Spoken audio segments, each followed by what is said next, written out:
बिस्मिल्लाहिर्रहमानिर्रहीम सल्लल्लाहु अलैहि वसल्लम। Dear students, Assalamu alaikum warahmatullahi wabarakatuh. I welcome you all in these sessions of exam focused revision classes, February 2022. Today we are conducting the third of 5 sessions of CAF2 text practices. These sessions are available at ICAP houses Karachi, Lahore, Multan, Faisalabad, Gujranwala, Islamabad and Peshawar. The students of other cities and abroad can join us using ICAP Students Facebook page, which is icap.ca students. The students on Facebook page can ask their questions in comment section.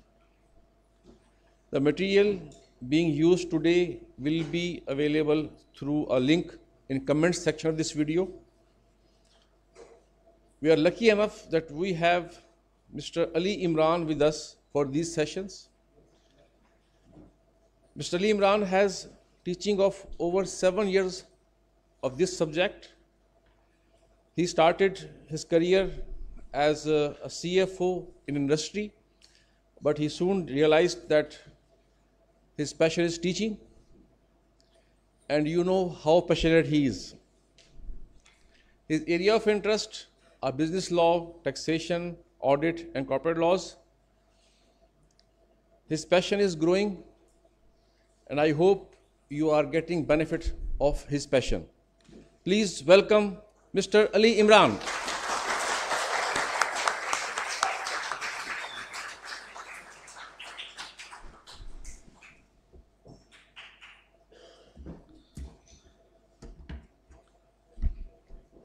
Thank you, sir, for the introduction.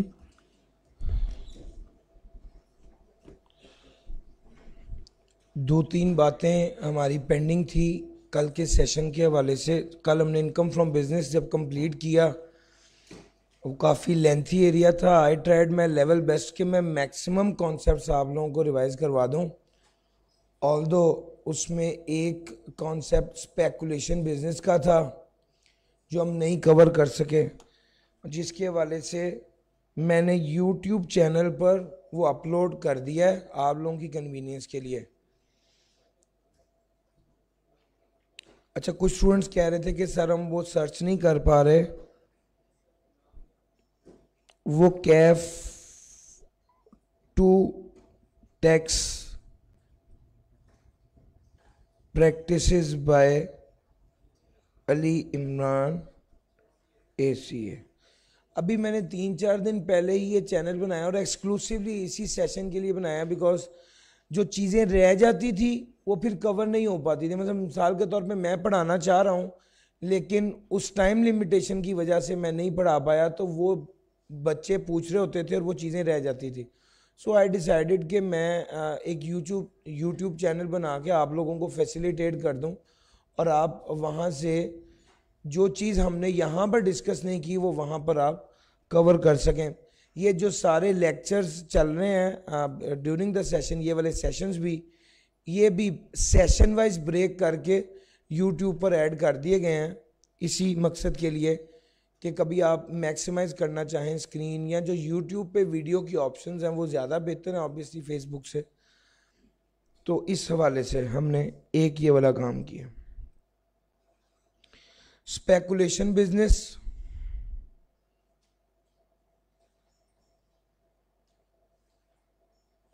इसकी video uploaded है।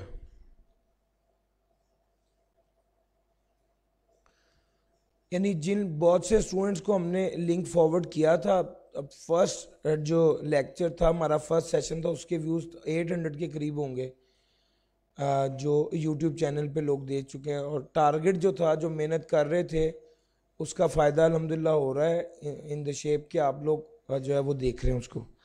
दूसरे number पे एक video जो अभी upload करनी है, इंशाल्लाह आज करेंगे, वो मिनिमम टैक्स रिजीम है। बेसिकली चैप्टर नंबर 4 का एरिया है। मैं इसको इनकम फ्रॉम बिजनेस कराने के बाद कराता हूँ, वो इंशाल्लाह टू बी अपलोडेड है, इंशाल्लाह आज अपलोड हो जाएगी।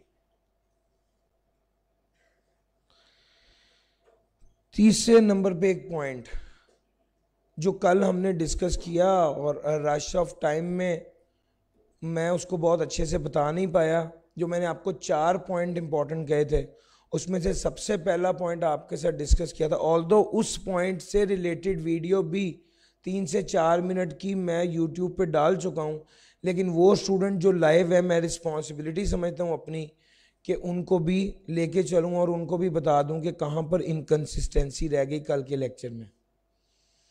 जो कल का लेक्चर था उसमें हमने 4 पॉइंट्स जब डिस्कस किए थे, उसमें पहला पॉइंट जो डिस्कस किया था वो था ऐसी प्लांट एंड मशीनरी जो पार्टली फॉर बिजनेस और partly for non business deal हो रही है, उसकी डिस्कशन हुई थी।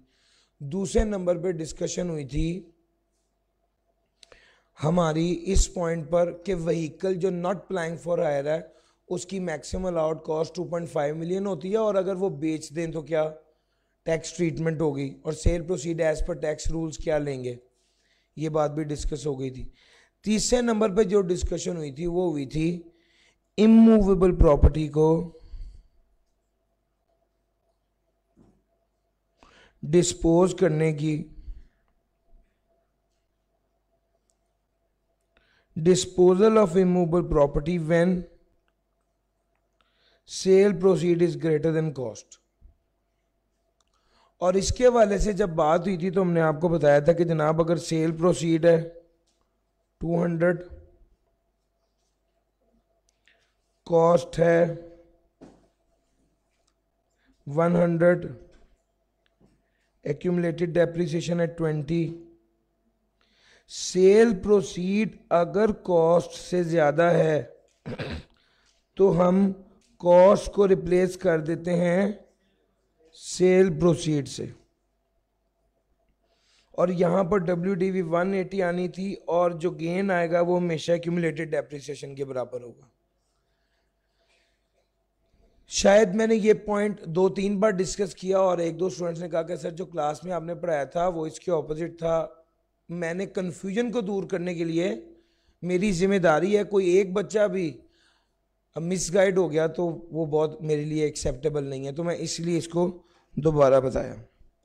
केस नंबर 4 डिस्कस किया था जब मैंने कहा था एक्सपोर्ट ऑफ डेप्रिशिएबल एसेट। हमने जो YouTube चैनल पर वीडियो अपलोड की उसमें से ये वाला हिस्सा एडिट करके इसकी बजाय जो यानी जो पार्ट होना चाहिए था वैसे वो वाली एक अलहदा वीडियो अपलोड की। समहाउ यहां पर भी करेक्शन जरूरी थी। Cell proceed, cost, accumulated depreciation, cost थी 100, एक्यूमुलेटेड डेप्रिसिएशन थी 20। सर कॉस्ट को किसके बराबर ले लेंगे? सेल प्रोसीड के बराबर ले लेंगे। अगर एक्सपोर्ट ऑफ डेप्रिशिएबल एसेट हो तो कॉस्ट को सेल प्रोसीड के बराबर ले लेते हैं। अगर सेल प्रोसीड 200 थी तो हम 200 नहीं लेंगे बल्कि 100 लेंगे, और यहां पर क्या आ जाएगा? गेन आ जाएगा, जो हमेशा किसके बराबर आएगा? हमेशा एक्यूमुलेटेड डेप्रिसिएशन के बराबर आएगा। ये पेंडिंग पॉइंट्स थे डे 2 के हवाले से जो मैंने सारे डिस्कस कर दिए।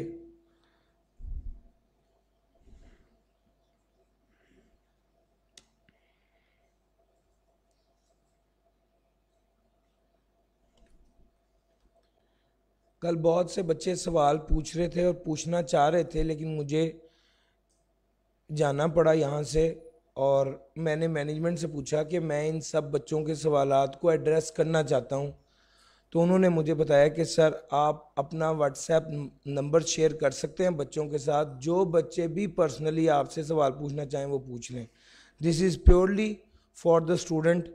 मैं आपके साथ WhatsApp detail, WhatsApp contact number share कर रहा हूँ कि आपके जहन में जो भी सवाल हो, जिस तरह बोल के आप फेस टू फेस पूछ सकते हैं, इसी तरह ही आप व्हाट्सएप पे भी पूछ सकते हैं। ये वाली ऑप्शन ऑब्वियसली जो मेरे से करंटली स्टूडेंट पढ़ रहे थे उनके पास तो है, लेकिन ये हर स्टूडेंट के लिए अवेलेबल है इंशाल्लाह till the day of exam. इंशाल्लाह मैं आपके साथ कॉन्टैक्ट डिटेल शेयर करने लगा हूँ, लेकिन प्लीज़ व्हाट्सएप के लिए इसको यूज़ कीजिएगा।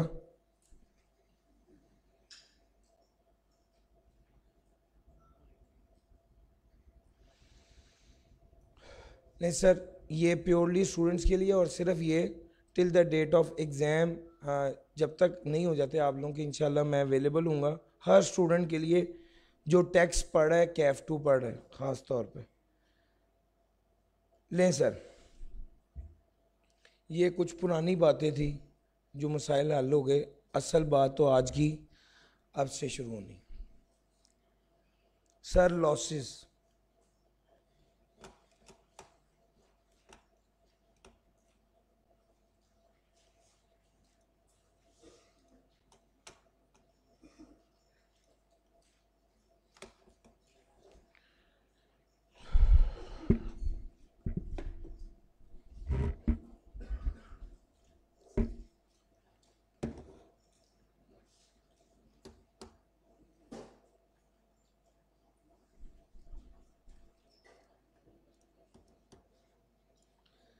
सर आपके सामने एक टेबल है, मैं इसको डिस्कस करूंगा, बड़ा अलर्ट रहिएगा।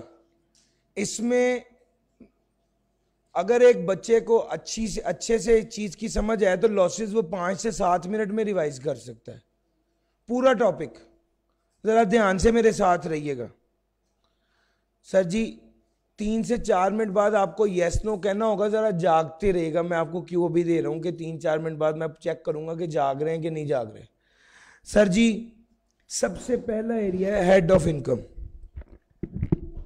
हेड ऑफ इनकम, अच्छा इसके हवाले से सैलरी की बात में सैलरी से शुरू करने लगा हूं। सर सैलरी पे डिडक्शन अलाउ होती है? नो। मेरे साथ रहिएगा, मैं कह रहा हूं अब आपको जाग के रहना है, मेरे साथ रहना है। डिडक्शन अलाउ होती है? सर डिडक्शन अलाउ नहीं होती, लॉस नहीं हो सकता। ना लॉस होता है ना कैरेट फॉरवर्ड होता है। सैलरी तो बिल्कुल फारिग हो गई, इसका लॉसेस से कोई ताल्लुक नहीं। एफटीआर आइटम डिडक्शन अलाउ होती है? सर जी ना लॉस होगा ना कैरेट फॉरवर्ड होगा, ये भी बिल्कुल फारिग हो गया। इनकम फ्रॉम प्रॉपर्टी एनटीआर है, डिडक्शन अलाउ होती है? यस। इससे आने वाला लॉस सैलरी और एफटीआर यानी इन दोनों के अलावा किसी हेड के साथ भी एडजस्ट हो सकता है। प्रॉपर्टी का लॉस किसी हेड के साथ भी एडजस्ट हो सकता है other than FTR and salary. ये तीसरी बात हो गई। इसका लॉस कैरेड फॉरवर्ड नहीं होगा। इनकम फ्रॉम प्रॉपर्टी का लॉस कैरेड फॉरवर्ड नहीं होता, ये प्रॉपर्टी की बात होगी। जब हम बात करते हैं कैपिटल गेन की तो हमारे ज़हन में फौरन आता है इमूवेबल प्रॉपर्टी है, सिक्योरिटी है या अदर है, यही 3 बातें आती हैं ना। सर इमूवेबल प्रॉपर्टी यहां पर ऐड कर लीजिए। सर इमूवेबल प्रॉपर्टी में लॉस आ जाए तो इमूवेबल प्रॉपर्टी के गेन के साथ एडजस्ट होगा? नहीं होगा। सर इमूवेबल प्रॉपर्टी का लॉस किसी भी गेन के साथ एडजस्ट नहीं होता और कैरेट फॉरवर्ड नहीं होता। सर ये स्लाइड आपको मिल जाएगी इंशाल्लाह, ये मेरा आपसे कमिटमेंट है। इससे पहले वाली भी मिल गई हैं, सिर्फ समझने की तरफ ध्यान दें, तस्वीर भी मत उतारिए, सिर्फ समझ लीजिए। सर इमूवेबल प्रॉपर्टी का लॉस इमूवेबल प्रॉपर्टी के गेन के साथ किसी के साथ एडजस्ट नहीं होता। ये लॉस ना एडजस्ट होता है ना कैरेट फॉरवर्ड होता है। अलबत्ता एक और बात भी है, किसी और का लॉस इमूवेबल प्रॉपर्टी के गेन के साथ भी एडजस्ट नहीं हो सकता। किसी और हेड का लॉस इमूवेबल प्रॉपर्टी के गेन के साथ एडजस्ट नहीं हो सकता। कैपिटल गेन का लॉस इमूवेबल प्रॉपर्टी के गेन के साथ एडजस्ट नहीं हो सकता। यानी इमूवेबल प्रॉपर्टी वो चीज है जिसमें लॉस आ जाए तो एडजस्ट नहीं होना, किसी का लॉस आ जाए तो इसने एडजस्ट करना भी नहीं। डन हो गई बात। सर जी ये सिक्योरिटी, सिक्योरिटी में लॉस आ सकता है? बिल्कुल आ सकता है। सिक्योरिटी का लॉस सिक्योरिटी के गेन के साथ एडजस्ट होगा। सिक्योरिटी का लॉस, ये 37A सिक्योरिटी है, सिक्योरिटी का लॉस सिक्योरिटी के गेन के साथ एडजस्ट होगा और अगर एडजस्ट ना हो सका तो कैरेट फॉरवर्ड हो जाएगा 3 साल। सर इसके बाद ये आ गया अदर्स। याद है मैंने स्केच में 3 बनाए थे, इमूवेबल प्रॉपर्टी, सिक्योरिटी और अदर।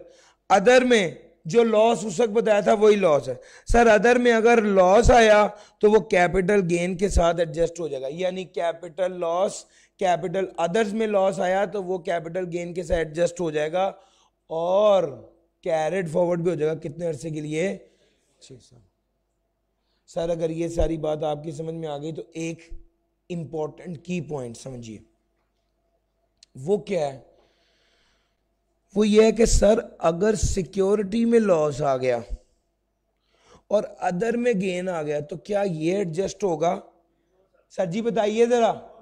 भैया सिक्योरिटी का लॉस सिक्योरिटी के साथ ही एडजस्ट होना है तो ये एडजस्ट नहीं हो सकेगा। लेकिन सिक्योरिटी में गेन आ गया और अदर में लॉस आ गया तो क्या ये एडजस्ट हो जाएगा? यस। सिक्योरिटी का लॉस सिक्योरिटी के गेन के साथ एडजस्ट होता है और अदर के गेन के साथ एडजस्ट नहीं होगा। लेकिन अदर का लॉस आ जाए तो वो कैपिटल गेन के साथ एडजस्ट हो सकता है और वो सिक्योरिटी के गेन के साथ एडजस्ट हो जाएगा। सर जी ये काम की बात थी, बिल्कुल इसी कॉन्सेप्ट को पिक किए, नीचे ले आइए स्पेकुलेशन और नॉन स्पेकुलेशन। स्पेकुलेशन की वीडियो अपलोड कर दी है, उसमें टैक्स का ट्रीटमेंट है पूरा, और उसमें काम की बात क्या है? सर स्पेकुलेटिव बिजनेस का लॉस स्पेकुलेटिव बिजनेस के गेन के साथ ही एडजस्ट होता है और किसी के साथ एडजस्ट नहीं होता, पहली बात। और दूसरी बात,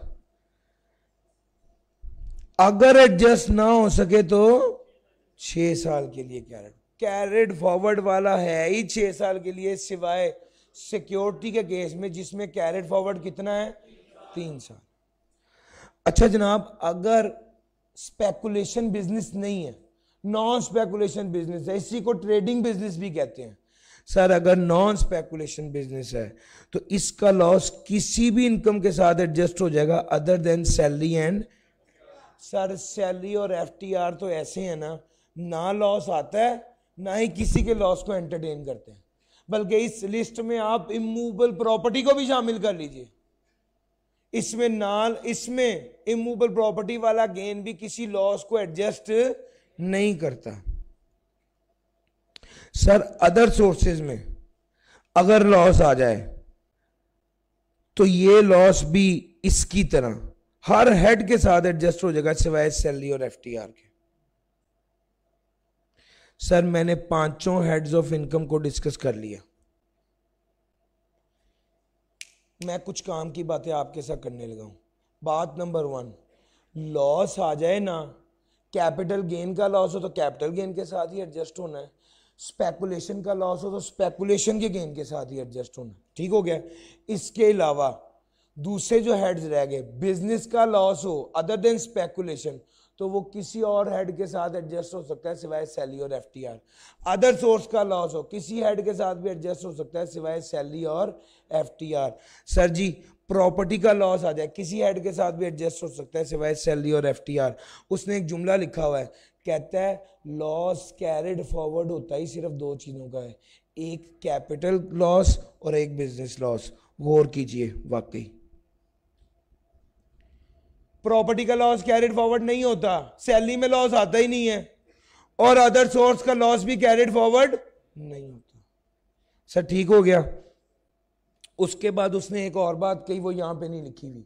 वो कहता है अगर लॉस आ जाए ना, अगर लॉस आ जाए तो उस चीज पर लॉस आए जिसका गेन टैक्सेबल नहीं है तो लॉस भी एडजस्टेबल नहीं होता।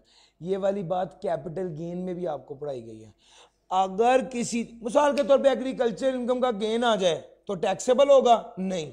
सर इस पर लॉस आ जाए तो एडजस्टेबल होगा? नहीं। अगर गेन टैक्सेबल नहीं है तो लॉस भी एडजस्टेबल नहीं होगा। सर जी ये मैंने आपको सारी लॉस के हवाले से बातें बता दी। फॉरेन लॉसेस की बात करने लगा हूं। इसमें वो कहता है फॉरेन लॉस अगर आ जाए तो फॉरेन गेन के साथ ही एडजस्ट होगा और उसी हेड के साथ ही एडजस्ट होगा। ये चैप्टर 13 में एक बार दोहरा दूंगा, बस ये याद है कि फॉरेन का लॉस फॉरेन गेन के साथ ही एडजस्ट होगा और उसी हेड ऑफ इनकम के साथ एडजस्ट होगा, और अगर ना हो सका तो 6 साल के लिए कैरेट फॉरवर्ड हो जाएगा। सर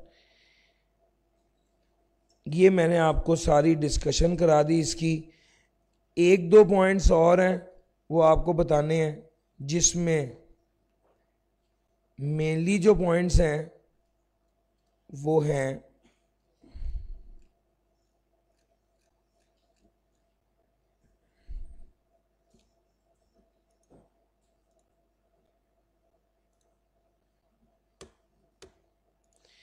कैपिटल गेन के लॉस का और स्पेकुलेशन बिजनेस के लॉस का।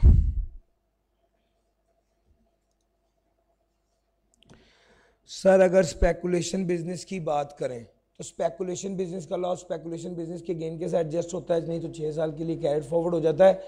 तीसरे नंबर वो कहता है पुराना लॉस पहले एडजस्ट होगा, नया लॉस बाद में एडजस्ट होगा। कैपिटल गेन में भी सेम स्टोरी है, कैपिटल लॉस कैपिटल गेन के साथ ही एडजस्ट होता है, और अगर एडजस्ट ना हो सके तो कैरिड फॉरवर्ड हो जाता है 6 साल के लिए। अगर सिक्योरिटी का होगा तो 3 साल के लिए कैरिड फॉरवर्ड होगा। पुराना लॉस पहले एडजस्ट होगा, नया लॉस बाद में एडजस्ट होगा। यानी अगर 1 साल से ज्यादा सालों तक लॉस आता रहा है तो पुराना लॉस पहले एडजस्ट होगा। और उसके बाद अगली बात यह है कि कैरिड फॉरवर्ड लॉस याद रखिएगा, हमेशा कैरिड फॉरवर्ड लॉस अपने ही हेड के साथ एडजस्ट होता है। सर लॉस कैरिड फॉरवर्ड होता है सिर्फ 2 हेड्स के केस में, एक कैपिटल गेन में और एक बिजनेस में। सर इन दोनों केसेस में ये अपने ही हेड के साथ एडजस्ट होगा, किसी और हेड के साथ एडजस्ट नहीं होगा। सर एक चीज और है जो आपके साथ डिस्कस करनी है लॉसेस के हवाले से।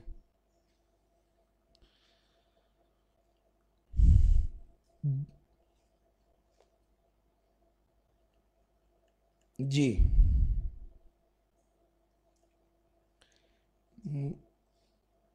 मुझे एक स्क्रीन खाली चाहिए, sorry ji.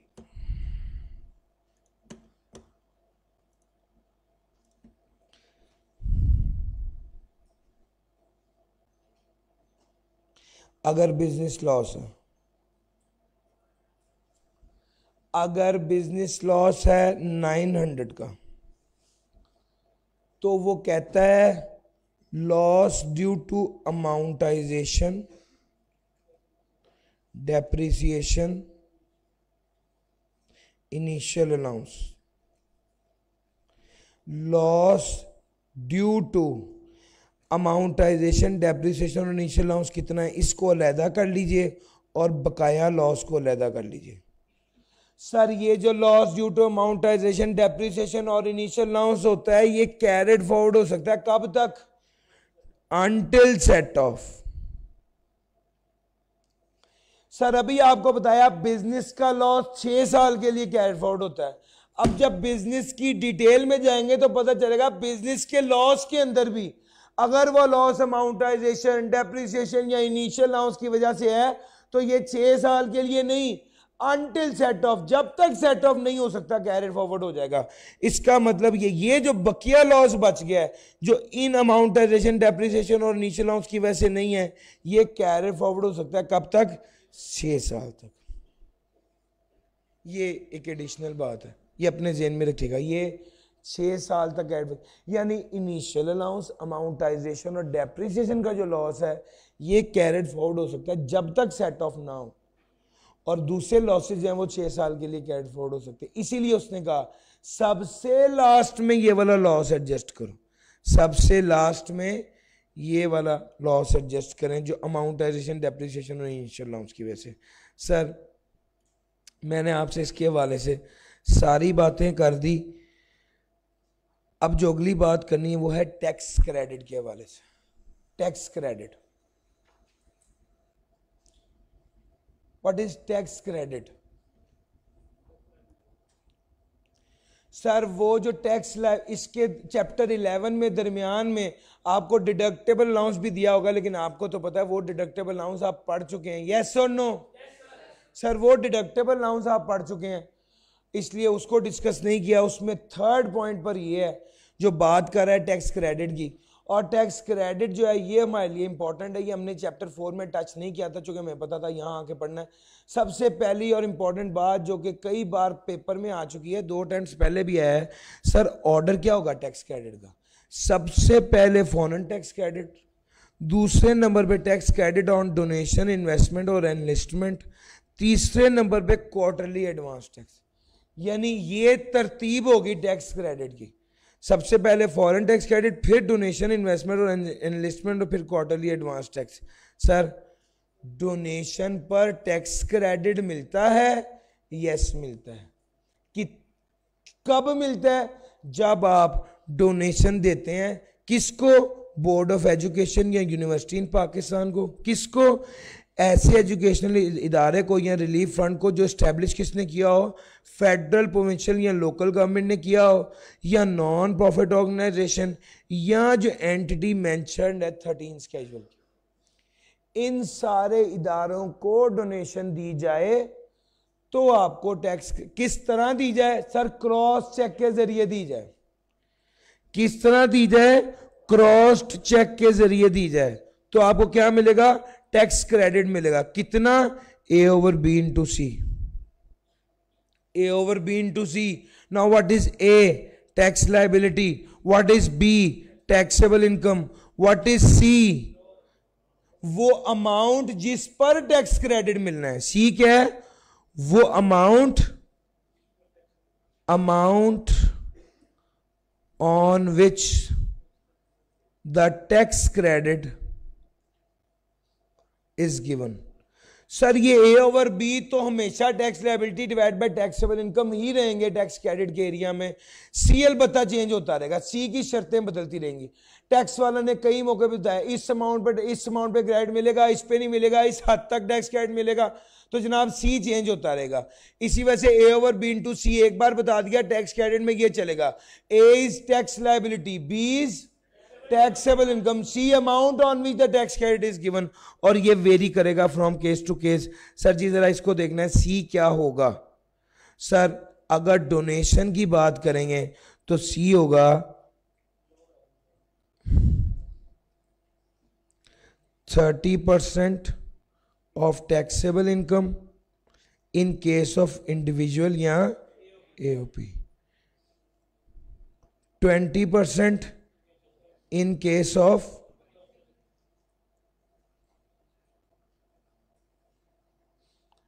%30 of taxable income in case of individual और AOP, 20% in case of company। पहली बात। दूसरी बात, एक्चुअल डोनेशन, या अगर आपने डोनेशन इन काइंड दी है तो fair market value of donation. इन दोनों में से कौन सी अमाउंट लेनी है? Lower of. इस अमाउंट पर डोनेशन मिलेगी,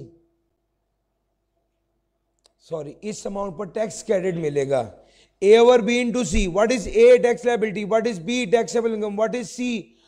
Lower of 30% of taxable income individual और AOP के केस में और 20% कंपनी के केस में, और एक्चुअल डोनेशन इन दोनों में से जो लोअर होगा। अच्छा अब एक चीज और बड़ी ध्यान से नोट कीजिएगा, एक चीज और नोट कीजिएगा, अगर डोनेशन आपने एसोसिएट को दी है, अगर डोनेशन एसोसिएटेड इदारे को दी है तो 50% हो जाएगा। यहां पर क्या आ जाएगा? 15%। यहां पर क्या आ जाएगा? 10%। डोनेशन किस तरह देनी है? क्रॉस चेक के जरिए। सर जी डोनेशन वाली बातें खत्म हो गई। एक बात आपको बताता चलूं, जिन्होंने पहले पढ़ा और इस बार नहीं पढ़ा, शायद उनके जहन में स्टेट डिडक्शन का कॉन्सेप्ट होगा। सर वो अब खत्म हो गया। सर स्टेट डिडक्शन वाला कॉन्सेप्ट खत्म हो गया। पहले सेकंड स्केड्यूल क्लॉज 61 होती थी, मैं इसलिए बता रहा हूं कि सब लोगों को समझ आ जाए। सेकंड स्केड्यूल क्लॉज 61 होती थी, अब इस तरह का सीन नहीं है। अब एक नया स्केड्यूल बना है जिसका नाम है 13th स्केड्यूल। इन 13 स्केड्यूल में जिस बंदों के नाम है उनको टैक्स क्रेडिट ही मिलेगा बस। मैंने काफी डिटेल में ये डिस्कस कर दिया है। डोनेशन पर टैक्स क्रेडिट मिलता है। बोर्ड ऑफ एजुकेशन यूनिवर्सिटी इन पाकिस्तान में जो उसको एजुकेशनल इदारे को जो फेडरल प्रोविंशियल लोकल गवर्नमेंट के तहत चल रही है, और नॉन प्रॉफिट ऑर्गेनाइजेशन या 13 स्केड्यूल में जिस इदारे का नाम है, इन इदारों को डोनेशन दियो क्रॉस चेक के जरिए तो आपको टैक्स क्रेडिट मिलेगा। कितना? A over B into C। A tax liability, B taxable income, C amount on which the donation is given and in amount on which the tax credit is given. और donation के case में वो क्या होगा? 30% of taxable income in case 30% of taxable income individual और AOP के case में, 20% company के केस में, और एक्चुअल इन दोनों में से जो लोअर होगा उस पर मिलेगा। सर जी ये डिस्कशन थी हमारी, मैंने आपको बेस डिस्कस कर दिया आपके साथ। अब थोड़ा सा आगे चलना है मुझे, tax credit for investment in shares and insurance. Sir shares खरीदेंगे तो भी टैक्स क्रेडिट मिलेगा? जी बिल्कुल मिलेगा। कौन से शेयर्स खरीदेंगे? पब्लिक लिस्टेड कंपनी के। किस तरह खरीदेंगे? ओरिजिनल अलॉटी की हैसियत से खरीदेंगे तो क्या मिलेगा? टैक्स क्रेडिट मिलेगा। कितने अर्से तक अपने पास रखने हैं? 2 साल तक वो शेयर्स अपने पास रखने हैं। क्या मिलेगा? टैक्स क्रेडिट मिलेगा। अगर 2 साल से पहले पहले भेज दिए तो अगर टैक्स क्रेडिट पहले मिला भी था तो क्या हो जाएगा? रिवर्स हो जाएगा। ठीक हो सर? कितना, अब कितना टैक्स क्रेडिट मिलेगा? A over B into C. What is A? Sir ji बोलेंगे आप? Tax liability. What is B? Taxable income. What is C? Amount on which the tax credit is given. और इन्वेस्टमेंट और insurance के case में क्या होगा? Lower of sir actual 20% of taxable income 2 million, whichever is low. मैंने आपको सिर्फ share की स्टोरी सुनाई है, शेयर की। शेयर खरीदे हैं पब्लिक लिस्टेड कंपनी के, ठीक है, पब्लिक कंपनी जो टैक्स के मुताबिक पब्लिक है, उस कंपनी के शेयर खरीदे हैं, ओरिजिनल अलॉटी के तौर पे खरीदे हैं, और आपने वो शेयर खरीद के 2 साल तक अपने पास रखने हैं। आपको टैक्स क्रेडिट मिलेगा कितना? A over B into C के बराबर। A tax liability, B taxable income, C amount on which the tax credit is given. और इस केस में होगा lower of 2 million, 20% of taxable income और एक्चुअल। सर जी अब अगली बात, सर सुकुक्स क्या होते हैं? सर सुकुक्स भी शेयर की तरह का इंस्ट्रूमेंट है। ये भी अगर खरीदें, पब्लिक कंपनी के खरीदें, ओरिजिनल अलॉटी की हैसियत से खरीदें तो इस पर भी आपको टैक्स क्रेडिट मिलेगा? बिल्कुल मिलेगा, जैसे शेयर्स पर मिलता है। Sir privatisation commission of Pakistan का क्या सीन है? भैया इनसे भी शेयर खरीदेंगे तो आपको टैक्स क्रेडिट मिलेगा, इसी तरह ही जिस तरह लिस्टेड कंपनी के शेयर खरीदने पर मिलता है। तो भाई याद रखिएगा, ओरिजिनल लॉटी की हैसियत से खरीदने हैं, प्राइवेटाइजेशन कमिश्नर से खरीद लें, सुकुक्स खरीद लें, ओरिजिनल लॉटी की हैसियत से, सर आपको टैक्स क्रेडिट मिलेगा। सर सारी बातें शेयर्स की होगी, अब जरा इंश्योरेंस की बात कर लेते हैं। सर कौन सी insurance? Life insurance. Sir life insurance कहां से करानी है? किसी ऐसे इदारे से कि जो किसी ऐसे इदारे से जो रजिस्टर्ड हो। इन किससे रजिस्टर्ड हो? कंपनीज एक्ट के तहत रजिस्टर्ड हो। किस कानून के मुताबिक रजिस्टर्ड हो? इंश्योरेंस ऑर्डिनेंस 2000 के मुताबिक रजिस्टर्ड हो। इंश्योरेंस पर टैक्स क्रेडिट सिर्फ उसी बंदे को मिलता है जिसकी income under the head salary या income under the head business होती है। जिसकी income under the head salary या बिजनेस नहीं होती उसको ये वाला टैक्स क्रेडिट नहीं मिलता। क्या पता सवाल में वो आपको इंश्योरेंस, लाइफ इंश्योरेंस वाली सारी बात बता के सिर्फ ये बताया कि शेयर खरीदे और बेचे हुए, तो याद रखिएगा इस केस में उसको टैक्स क्रेडिट नहीं मिलेगा। सर आपने इंश्योरेंस ली, इंश्योरेंस का प्रीमियम पे किया, 2 साल बाद आपने कहा छोड़ो यार मैंने इंश्योरेंस नहीं करानी। अगर 2 साल के अंदर अंदर आपने इंश्योरेंस सरेंडर कर दी तो जो टैक्स क्रेडिट आपको पहले मिला था वो क्या हो जाएगा? जिस तरह शेयर 2 साल के अंदर बेचने में आपका, जिस तरह शेयर 2 साल के अंदर अंदर बेचने से आपका टैक्स क्रेडिट रिवर्स हो गया था ना, इसी तरह ही इंश्योरेंस, लाइफ इंश्योरेंस करा के 2 साल के अंदर अंदर लाइफ इंश्योरेंस सरेंडर करने से टैक्स क्रेडिट क्या हो जाएगा? रिवर्स हो जाएगा। सर जी अगर ये बात भी समझ आ गई तो ये पूछ लीजिए कि सर जी लाइफ इंश्योरेंस करा ली, कितना टैक्स क्रेडिट मिलेगा? बिल्कुल इतना ही जितना इस पर मिला है, lower of actual 20% of taxable income और 2 million. A over B into C है ना, tax liability divide by taxable income into C, सारी शर्तें वही हैं। और इस एरिया की आखिरी बात, सर एट अ टाइम आपको इंश्योरेंस भी हो, आपकी लाइफ की लाइफ इंश्योरेंस भी हो और शेयर्स भी खरीदे हो, तो क्या दोनों पर टैक्स क्रेडिट मिलेगा? नहीं। जो हायर होगी उस पर टैक्स क्रेडिट मिलेगा। सर जी हायर पर टैक्स क्रेडिट मिलेगा अगर दोनों हो, अगर दोनों यानी आपको लाइफ इंश्योरेंस की वजह से भी टैक्स क्रेडिट मिलना है और शेयर खरीदने की वजह से भी टैक्स क्रेडिट मिलना है, तो आपको टैक्स क्रेडिट कब मिलेगा? इन दोनों में से जो हायर है उसका टैक्स क्रेडिट आप ले लेंगे। उसने असल में सिर्फ ये बात कही है कि इन दोनों में से एक मिलेगा, तो जाहिर बात है जिस पे हायर टैक्स क्रेडिट मिलेगा टैक्स पेयर तो वही ऑप्ट करेगा ना। सर ये बात है, ये तो पता है ना आपको, टैक्स क्रेडिट मिलने से टैक्स लायबिलिटी कम हो जाती है, यस और नो? तो अगर आपको पता चल रहा है कि मुझे हायर टैक्स क्रेडिट मिल रहा है तो आप वो ऑप्ट करेंगे ना ताकि टैक्स लायबिलिटी ज्यादा कम हो जाए। ये गेम है सर। सर मैंने आपको सारी बातें बता दी जो हमने डिस्कस की हैं इसके हवाले से। Sir insurance, health insurance, sir insurance वाली सारी बातें ज़हन में लाएं। सबसे पहली बात, ये बंदा एडिशनल जो बात है वो ये है कि ये रेजिडेंट होना चाहिए और एक्टिव टैक्स पेयर होना चाहिए, पहली बात। दूसरे नंबर पे ये इंश्योरेंस, हेल्थ इंश्योरेंस कहां से कराई हो? सर जी ऐसे इदारे से जो कंपनीज SCCP से रजिस्टर्ड हो अंडर इंश्योरेंस ऑर्डिनेंस, और इस बंदे की income taxable under the head salary और इनकम फ्रॉम बिजनेस हो। ये इंश्योरेंस वाली वही सारी बातें हैं ना, ये इंश्योरेंस वाली वही सारी बातें हैं जो लाइफ इंश्योरेंस में पढ़ाई हैं। एडिशनल बात क्या है? ये एक्टिव टैक्स पेयर होना, बस। इस पर टैक्स क्रेडिट मिलेगा कितना? A/B into C। Now what is A?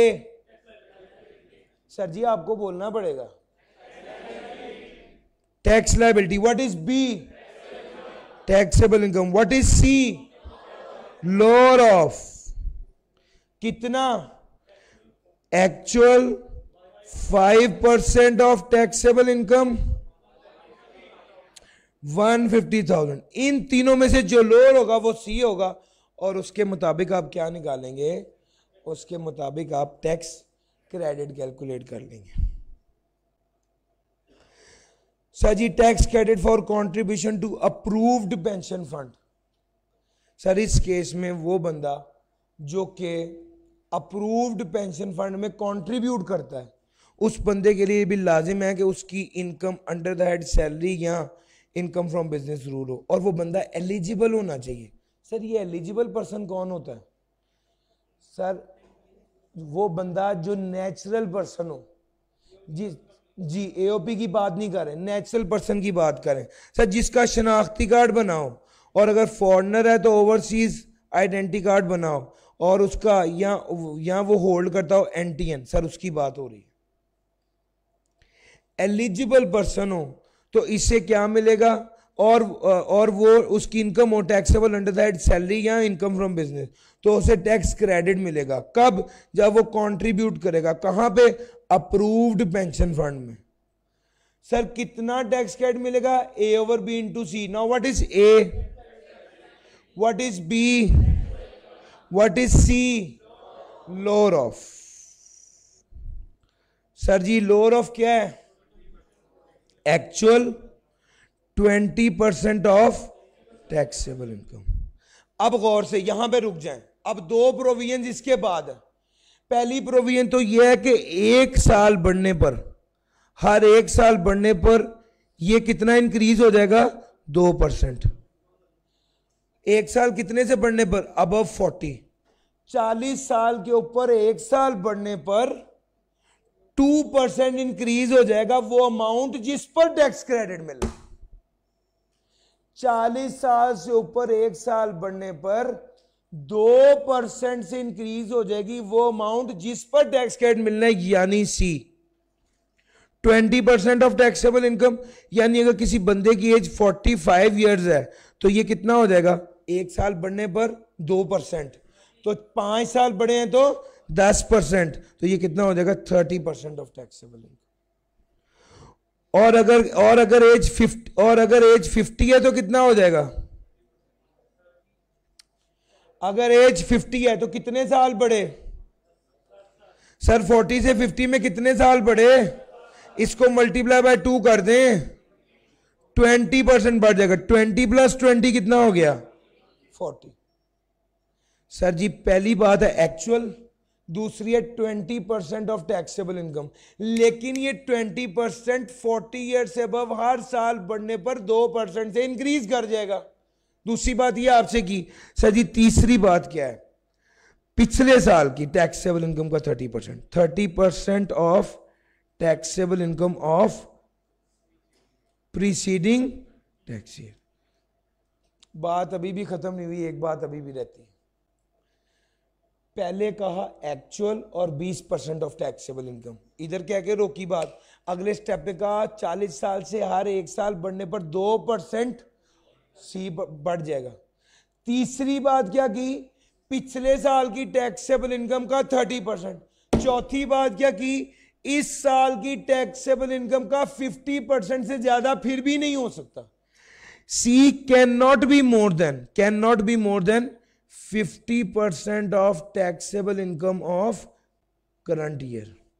यानी ये 20% था, हर एक साल बढ़ने पे 2% बढ़ेगा, लेकिन ये 50% से ज्यादा नहीं बढ़ सकता। ये सारी चीजें tax credit for contribution to prove pension fund के हवाले से थी। काफी बातें हो गई, एक क्विक रिकैप दे दूं। रिकैप के अंदर रिकैप है, जरा ध्यान से जी, ये 2019 तक। सर देखिएगा, सबसे पहली बात नंबर 1, अगर कोई बंदा जो कि एक्टिव टैक्स पेयर लिस्ट में शामिल हो और उसकी सैलरी और इनकम फ्रॉम बिजनेस हो, तो वो कंट्रीब्यूट करेगा अप्रूव्ड पेंशन फंड में, तो उसको टैक्स क्रेडिट मिलेगा कितना, A over B into C. What is A, tax liability, what is B, taxable income, what is C, lower of कितना, एक्चुअल और 20% ऑफ टैक्सेबल इनकम। फिर अगली बात ये कही 40 साल से हर एक साल बढ़ने पर ये 2% इंक्रीज कर जाएगा, तो हर एक साल बढ़ने पर 2% इंक्रीज कर जाएगा, लेकिन ये 50% से ज्यादा नहीं हो सकता। 20% ऑफ टैक्सेबल इनकम है, हर एक साल बढ़ने पर ये 2% इंक्रीज कर जाएगा, लेकिन ये 50% से ज्यादा नहीं हो सकता। पिछले साल की टैक्सेबल इनकम का 30% से ज्यादा भी नहीं हो सकता। सर ये सारी एडजस्टमेंट थी जो हमने डिस्कस की। असल बात जो पढ़ानी थी, जो मैं सोच के आया था कि मैंने मेन फोकस इस एरिया पे करना है, वो अब शुरू हो रहा है, और वो ये है tax credit for point of sale machine. Sir ये वो वाले टैक्स क्रेडिट हैं जो इससे पहले नहीं आए। आप लोगों को खास तौर पे थ्योरेटिकली इनको क्रैम करने की जरूरत है, ज़हन में रखिएगा। सर जी ये बात सेल टैक्स में भी एक जगह आई थी कि अगर टायर वन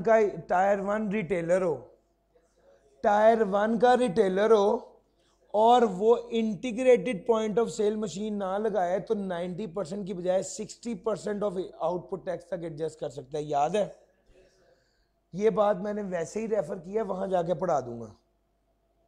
वही वाली टायर वन रिटेलर, वो रिटेलर है जो बड़े लेवल के रिटेलर हैं। आपके जेहन में मेट्रो आना चाहिए, अल्फतेह आना चाहिए, इम्तियाज आना चाहिए अगर आप कराची में हैं तो। ये वाले बड़े रिटेलर्स, इतना बताऊंगा, इसकी कंडीशंस है, हमारे स्कोप में नहीं है, मैं उसको डिस्कस नहीं कर रहा, लेकिन पूरी कंडीशंस हैं सीफैब में, हम बताते हैं। अच्छा जरा देखिएगा, टायर वन रिटेलर अगर integrated point of sale machine लगाता है, इंटीग्रेट का मतलब है कि यार 10 ब्रांचेज हैं मेट्रो की और एक हेड ऑफिस है, और जहां जहां पर at a time point of sale machine पर बिल बनता है वो सारे का सारा हेड ऑफिस आता है, और हेड ऑफिस के सिस्टम पर एक्सेस है, या वो हेड ऑफिस वाले एक्सेस दे देते हैं एफबीआर को, तो ये एक इंटीग्रेटेड सिस्टम बन गया। वो कहते हैं अगर सिस्टम इंटीग्रेटेड होगा ना, अगर सिस्टम इंटीग्रेटेड होगा और आप पॉइंट ऑफ सेल मशीनें लगाएंगे अपने इदारे में, तो टैक्स वाले बहुत अच्छा आपके साथ बर्ताव करेंगे। वो क्या, आपको टैक्स क्रेडिट दे देंगे। कितना? 1.5 लाख पर मशीन, या जितना एक्चुअल आपका पॉइंट ऑफ सेल मशीन लगाने पर खर्चा आया, इन दोनों में से जो लोअर होगा उतना आपको क्या मिल जाएगा, टैक्स क्रेडिट मिल जाएगा। टायर वन रिटेलर यानी बड़े वाले रिटेलर अगर अपना पॉइंट ऑफ सेल जो है वो उसको इंटीग्रेट कर देंगे, तो एफबीआर वाले इसको इनकरेज करते हैं, और एफबीआर वाले क्या करेंगे, आपको टैक्स क्रेडिट देंगे। कितना? 1.5 लाख या actual, whichever is higher. 1.5 lakh पर मशीन है, लोअर है, सॉरी 1.5 लाख और actual whichever is lower. जी ऑब्वियसली फर्स्ट टाइम के हवाले से ही बात हो रही है। अच्छा जनाब आगे चलते हैं। Tax credit available for tax year 2022। फिर मैं कहूंगा कि ये इंपॉर्टेंट है, चूंकि ये नए टैक्स क्रेडिट इंट्रोड्यूस किए गए, कुछ पुराने निकाले भी हैं उन्होंने, उनको भूल जाइए जिन्होंने पहले पढ़े थे। सर 100% टैक्स क्रेडिट मिलेगा, 100%। किन लोगों को? जो कि एंगेज हैं कोल माइनिंग प्रोजेक्ट्स में सिंध में, या जो अपना नया बिजनेस स्टार्टअप किया है, किससे रजिस्टर करवाया है? पाकिस्तान सॉफ्टवेयर एक्सपोर्ट बोर्ड से 2 सालों के लिए रजिस्टर कराया है, या वो वाले बंदे जो पाकिस्तान में बैठ के यहाँ पे आईटी कंपनी चला के एक्सपोर्ट कर रहे हैं अपने सॉफ्टवेयर्स को, और 80% पैसा पाकिस्तान में आ रहा है, तो जनाब नॉर्मल बैंकिंग चैनल से, तो याद रखिएगा इन बंदों को टैक्स क्रेडिट मिलेगा। सर किसको? जो कोल माइनिंग प्रोजेक्ट सिंध में काम कर रहे हैं उनको, और पाकिस्तान सॉफ्टवेयर एक्सपोर्ट बोर्ड वालों को, जिन पाकिस्तान सॉफ्टवेयर एक्सपोर्ट बोर्ड वालों से जिस स्टार्टअप ने रजिस्टर कराया 2 साल के लिए उनको, और तीसरे नंबर पे सारे एक्सपोर्ट करने वाले जो आईटी सॉफ्टवेयर को एक्सपोर्ट कर रहे हैं, और उनकी प्रोसीड 80% किस तरह आती है? नॉर्मल बैंकिंग चैनल के जरिए आती है। सर 100% का मतलब समझते हैं? कोई टैक्स पे करना ही नहीं है।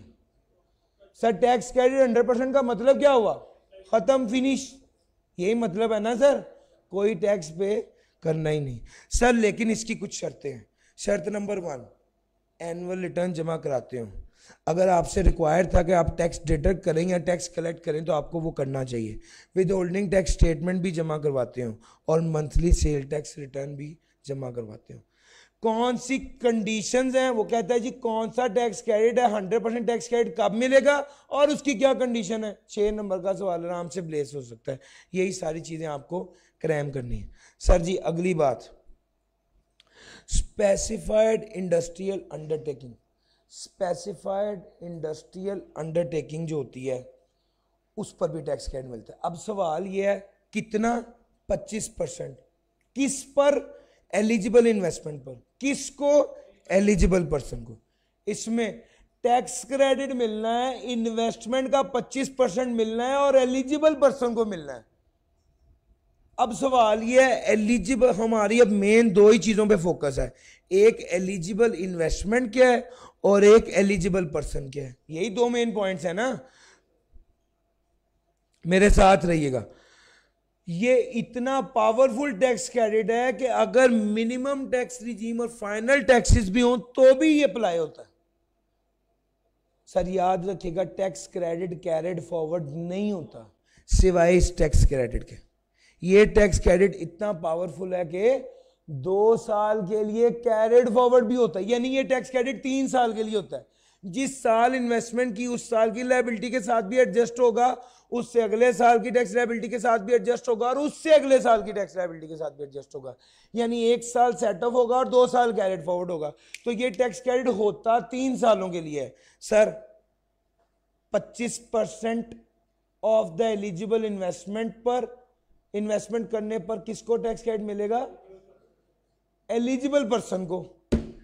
अब ये टैक्स क्रेडिट मिलेगा चाहे मिनिमम टैक्स क्यों ना लगता हो और फाइनल टैक्स क्यों ना लगता हो, ये टैक्स क्रेडिट मिलेगा और 2 साल के लिए कैरिड फॉरवर्ड भी होगा। तो ये बातें हो गई। अब 2 ही बातें रह गई। सर एलिजिबल इन्वेस्टमेंट होती क्या है? सुनिए, एलिजिबल इन्वेस्टमेंट का मतलब है वो इन्वेस्टमेंट जो नई मशीनरी, नई बिल्डिंग, नए इक्विपमेंट, नया हार्डवेयर, नए सॉफ्टवेयर के लिए की जाए। सर नई मशीनरी, बिल्डिंग, हार्डवेयर, सॉफ्टवेयर के लिए की जाए सिवाय उस सॉफ्टवेयर के या यूज जो सेकंड हैंड कैपिटल गुड खरीदे हैं उस पर भी नहीं मिलेगा, और जो खुद सॉफ्टवेयर बनाया उस पर भी ये वाला टैक्स क्रेडिट नहीं मिलेगा। एलिजिबल इन्वेस्टमेंट से मुराद वो वाली इन्वेस्टमेंट है जो नई चीजें खरीदने पर मिल रही है, यूज्ड पर नहीं, और खुद सॉफ्टवेयर बनाया तो उस पर नहीं। सर अब अगला सवाल ये पैदा हुआ, एलिजिबल पर्सन कौन है? एलिजिबल पर्सन कौन है? सर मैंने बता दिया एलिजिबल इन्वेस्टमेंट का पर 25% टैक्स क्रेडिट मिलेगा एलिजिबल पर्सन को, ऐसा ही है ना। एलिजिबल इन्वेस्टमेंट क्या है ये भी बता दिया। एलिजिबल पर्सन कौन है? ध्यान से सुनिएगा। Sir green field industry eligible person, ये कौन सी इंडस्ट्री होती है सर? जो फ्रॉम द स्क्रैच बनती है, जिन्होंने किसी ऐसी जगह बिल्डिंग बनाई जहां पे पहले बिल्डिंग नहीं थी, जिन्होंने ऐसी मशीनरी खरीदी जो पहले पाकिस्तान में मशीनरी नहीं थी, बिल्कुल फ्रॉम द स्क्रैच, एक जबरदस्त नई चीज, एक नया आइडिया है जो उस पर काम कर रहा है, नई प्लांट एंड मशीनरी, नई बिल्डिंग, कोई रेनोवेशन नहीं, कोई सेकंड हैंड नहीं, सब कुछ 0 मीटर नया। सर उस इदारे को कहते हैं green field industrial undertaking. Green field industrial undertaking जो होती है, उसके लिए वो अगर मैन्युफैक्चरिंग गुड्स कर रही हो या मटेरियल कर रही हो तो वो एलिजिबल पर्सन है और उसको क्या मिलेगा? उसको टैक्स क्रेडिट मिलेगा इन्वेस्टमेंट, एलिजिबल इन्वेस्टमेंट का 25%। दूसरे नंबर पे जो शिप बिल्डिंग है, ग्रीन फील्ड इंडस्ट्रियल अंडरटेकिंग अगर शिप बिल्डिंग कर रही है तो उसको भी क्या मिलेगा? टैक्स क्रेडिट मिलेगा। किस पर? एलिजिबल इन्वेस्टमेंट का 25%। सर अगली बात, इंडस्ट्रियल अंडरटेकिंग, ये वाली जो ग्रीन फील्ड है, पहले इसकी एक बात और कर लूं, ये जो ग्रीन फील्ड इंडस्ट्री है ये कब बनी हो? ये टैक्स ईयर 2019 से टैक्स ईयर 2024 के दरमियान बनी हो। ठीक हो गया? इसको कितना टैक्स क्रेडिट मिलेगा? 25%। किस चीज का? एलिजिबल इन्वेस्टमेंट का। कितने अरसे के लिए? 3 साल के लिए, ये कह लीजिए, या ये कह लीजिए 2 साल तक कैरेट फॉरवर्ड कर सकते हैं। ठीक हो गया? अब जरा अगली इंडस्ट्री की बात करें। ये इंडस्ट्री वो है जो बिजली बना रही है। बनी कब है? टैक्स ईयर 2023 तक बनी हो, और काम क्या कर रही है? बिजली बना रही है। किससे? सोलर या विंड से। और आपने जो प्लांट एंड मशीनरी खरीदी है वो किसी और मकसद के लिए नहीं, सिर्फ बिजली बनाने के लिए खरीदी है। तो याद रखिएगा, इस केस में आपको टैक्स क्रेडिट मिलेगा। कितने अरसे के लिए? 5 सालों के लिए। यानी 1 साल पहला जिसमें सेट ऑफ होना और कैरेट फॉरवर्ड होगा कितने अरसे के लिए? 4 साल। सर जी ये असल गेम है। अगर ये वाली इंडस्ट्री होगी, इंडस्ट्रियल अंडरटेकिंग जो कि सेटअप हुई है 30 जून 2023 को, और एंगेज है manufacturing of plant and machinery equipment और आइटम जो डेडिकेटेड यूज के लिए है। डेडिकेटेड का मतलब होता है सिर्फ और सिर्फ डेडिकेटेड यूज के लिए।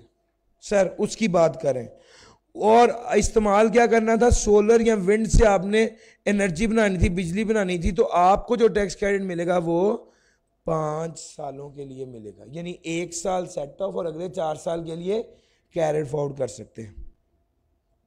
ग्रीन फील्ड इंडस्ट्रियल अंडरटेकिंग बता चुका। नई लैंड जहां पर पहले कोई बिल्डिंग नहीं थी, कोई पुरानी बिल्डिंग को रेनोवेट नहीं किया, खराब नहीं किया, नए सिरे से बनाया है।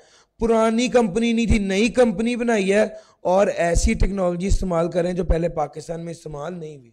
ऐसा इदारा जो फ्रॉम द स्क्रैच बन रहा हो ना, उसको कहते हैं green field. Green field industry में अगर आप कोई गुड्स मैन्युफैक्चर कर रहे हैं या मटेरियल बना रहे हैं या शिप बिल्डिंग कर रहे हैं, तो आपको क्या मिलेगा? 25% ऑफ एलिजिबल इन्वेस्टमेंट का टैक्स क्रेडिट मिलेगा। कितने अरसे के लिए? 3 साल के लिए। जबकि अगर आप डेडिकेटेड प्लांट एंड मशीन और इक्विपमेंट आपने खरीदा है, 2023 तक कंपनी बनी है, तो आपको टैक्स क्रेडिट मिलेगा 5 साल के लिए। सर जी यस और नो?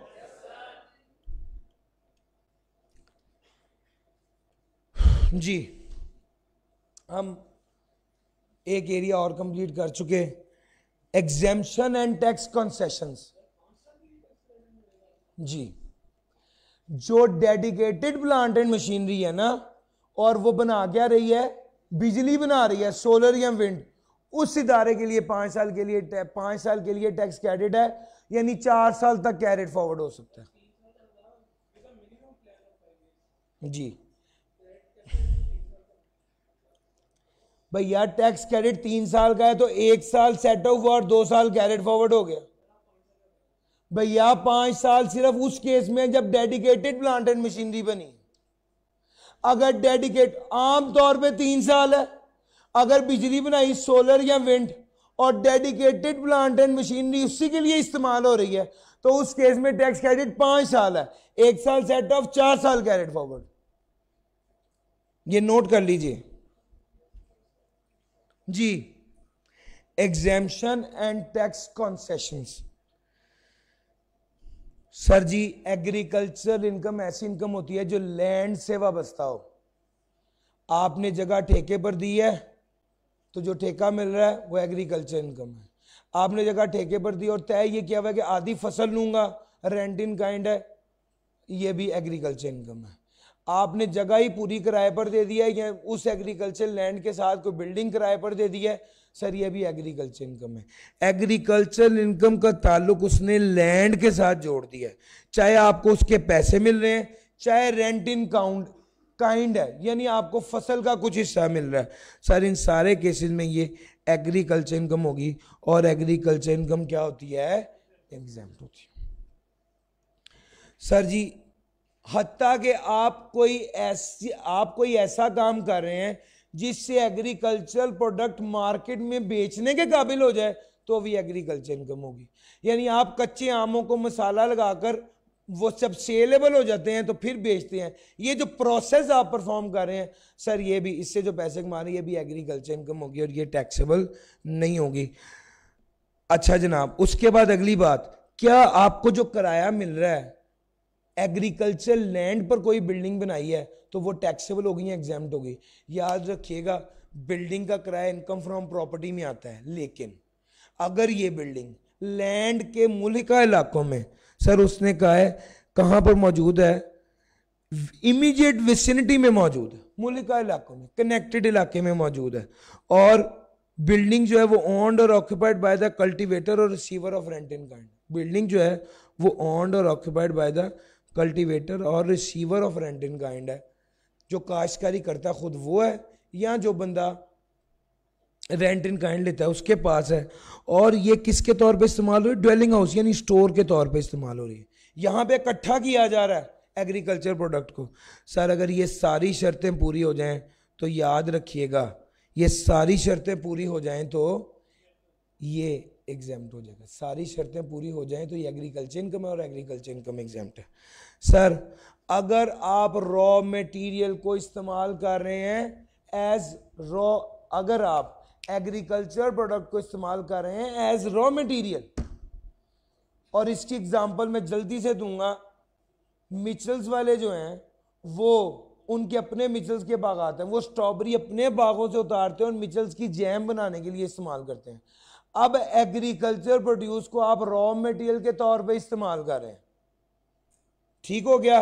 अब इस केस में जो एग्रीकल्चर प्रोड्यूस है ना जो आप यूज करेंगे उसकी फेयर मार्केट वैल्यू लेंगे, यानी स्ट्रॉबेरी की फेयर मार्केट वैल्यू लेंगे as the cost of, strawberry की फेयर मार्केट वैल्यू लेंगे as the cost of raw material. ये इसमें की पॉइंट है। लेकिन याद रखिएगा, जब आपने स्ट्रॉबेरी की फेयर मार्केट वैल्यू ले ली as the cost of raw material तो फिर प्रोडक्शन से रिलेटेड कोई खर्चा माइनस करने की इजाजत नहीं होगी।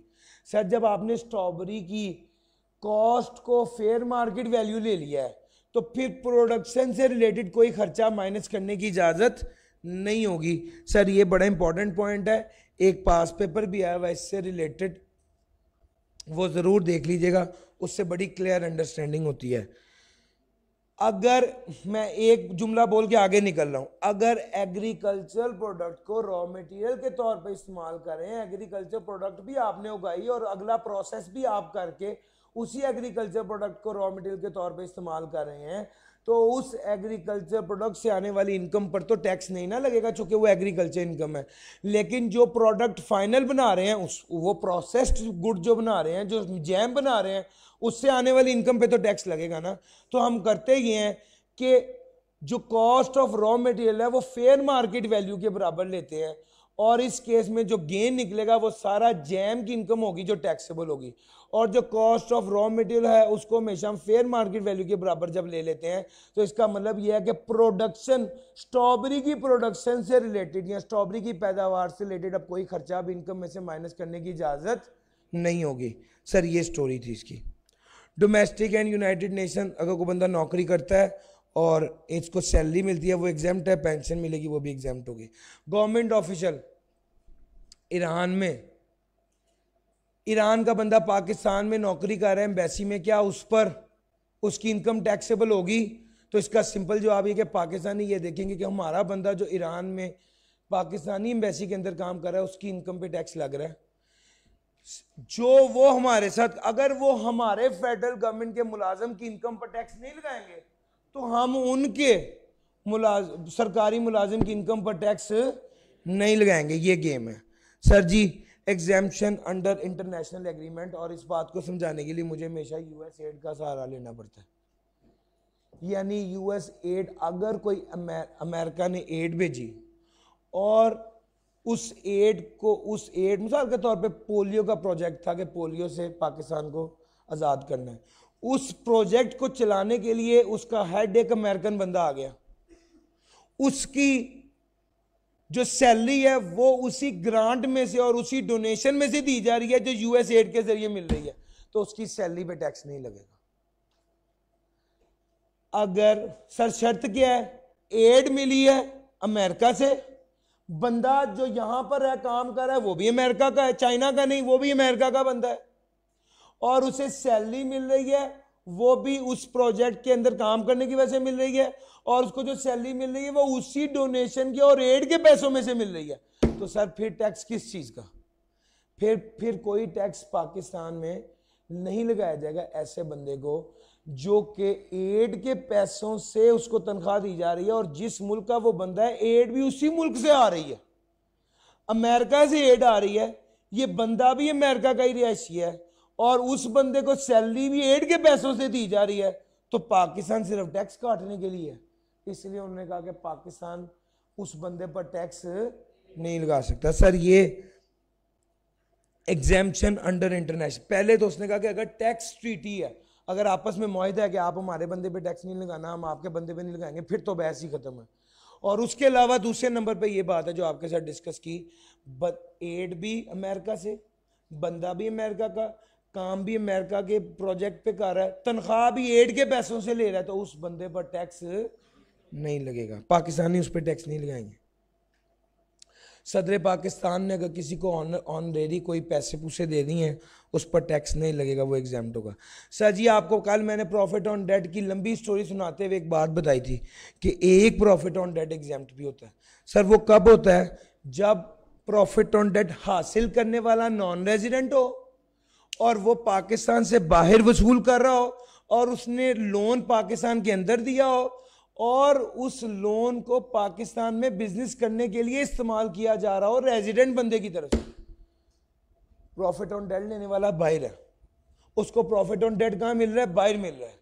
लोन उसने किसको दिया? पाकिस्तान में दिया। किस बंदे को दिया? रेजिडेंट बंदे को दिया। वो बंदा उस पैसे से क्या कर रहा है? वो बंदा उस पैसे से पाकिस्तान में बिजनेस कर रहा है, और उस बंदे ने ये लोन लेने के लिए जो सिक्योरिटी है ये भी कहां दी है? पाकिस्तान से बाहर दी है।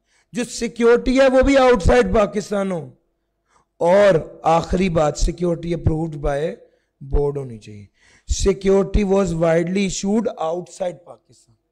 ठीक हो गया सर? ये सारी शर्तें पूरी होंगी तो प्रॉफिट ऑन डेट क्या हो जाएगा? एग्जेम्प्ट हो जाएगा। सर स्कॉलरशिप अगर तालीम हासिल करने के लिए मिली है तो टैक्सेबल नहीं होगी, एग्जेम्प्ट होगी। सर मियाँ बीवी में ताल्लुकात खराब हो गए, तलाक हो गई, अलहदगी का एग्रीमेंट हो गया, जो पैसे मिलेंगे खातून को मिले या शोहर को मिले, जिसको मिले उसकी सवाबदीद पे है, यानी स्पाउस को मिले। अगर खातून किसी मर्द को दे दे कि मेरी जान छोड़ दो, ये लो पैसे, उस केस में भी जो पैसे भी मिलेंगे वो उस बंदे के लिए एग्रीमेंट टू लिव अपार्ट के तहत क्या होंगे?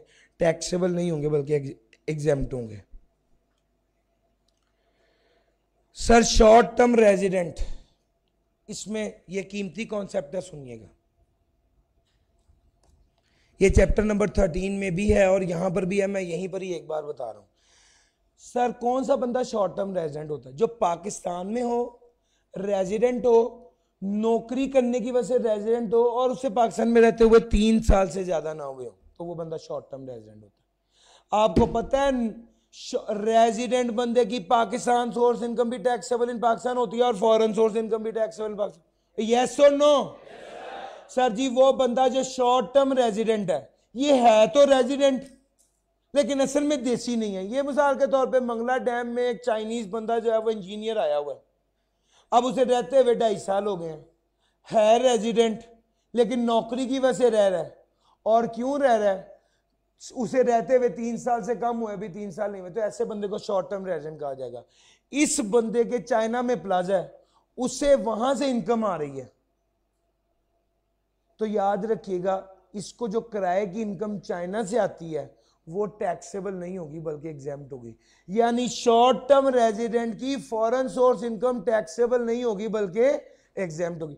आमतौर पे रेजिडेंट पर्सन की फॉरेन सोर्स इनकम टैक्सेबल होती है, लेकिन शॉर्ट टर्म रेजिडेंट पर्सन की फॉरेन सोर्स इनकम टैक्सेबल नहीं होती बल्कि एग्जेम्प्ट होती। सर जी डन हो गई बात। इसमें इस रूल की एक्सेप्शन है, शॉर्ट टर्म रेजिडेंट है लेकिन पैसा कराएगा पाकिस्तान के भी बैंक में आ रहा है। अब इसकी इनकम ऑल दो शॉर्ट टर्म रेजिडेंट है, ऑल दो फॉरेन सोर्स इनकम है, लेकिन टैक्सेबल हो जाएगी, क्योंकि देख के फिर बर्दाश्त नहीं होता इन लोगों से। अगर शॉर्ट टर्म रेजिडेंट की foreign source income brought into Pakistan आ जाए तो वो टैक्सेबल हो जाएगी। और दूसरे नंबर पे उसने क्या कहा, अगर उसने पाकिस्तान में कोई परमानेंट एस्टेब्लिशमेंट कर ली है, पाकिस्तान में कोई कारोबार कोई इदारा बना लिया है, इस केस में उसकी फॉरेन सोर्स इनकम भी टैक्सेबल इन पाकिस्तान होगी। सर बात खत्म हो गई। शॉर्ट टर्म रेजिडेंट पर्सन की फॉरेन सोर्स इनकम एग्जेम्प्ट होती है सिवाय इसके कि वो पाकिस्तान में लाई जाए या सिवाय इसके कि उसने पाकिस्तान में परमानेंट एस्टेब्लिशमेंट या बिजनेस एस्टेब्लिश कर लिया हो। सर जी ये शॉर्ट टर्म रेजिडेंट की बात। रिटर्निंग एक्सपेट्रिएट, वापस आने वाला, वो बंदा जो पाकिस्तान से बाहर था और 4 साल नॉन रेजिडेंट रहा और फिर पाकिस्तान में आया तो रेजिडेंट हो गया। जिस साल वो पाकिस्तान में आया वो साल और उससे अगला साल उसकी फॉरेन सोर्स इनकम टैक्सेबल नहीं होगी बल्कि एग्जेम्प्ट।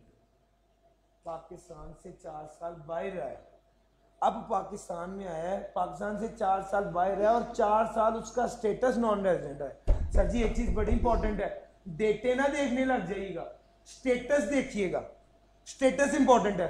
4 साल का स्टेटस नॉन रेजिडेंट होना चाहिए, 4 साल का टाइम इंपॉर्टेंट नहीं है।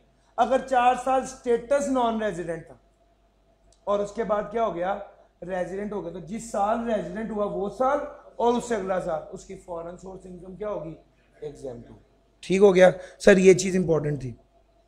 अगले नंबर पे सर अगर कोई रेजिडेंट है, अगर कोई पाकिस्तान का शहरी पाकिस्तान छोड़ के बाहर जाता है, उसकी बाहरी नौकरी हो जाती है और वापस पाकिस्तान नहीं आता, तो उसकी सैलरी पर टैक्स, उसकी फॉरेन सोर्स सैलरी टैक्सेबल नहीं होगी। ये वाली बात मैंने आपको चैप्टर 5 में भी पढ़ाई थी, अभी यहां पर भी पढ़ा दी है।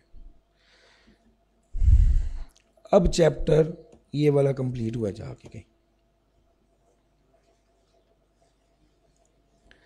सर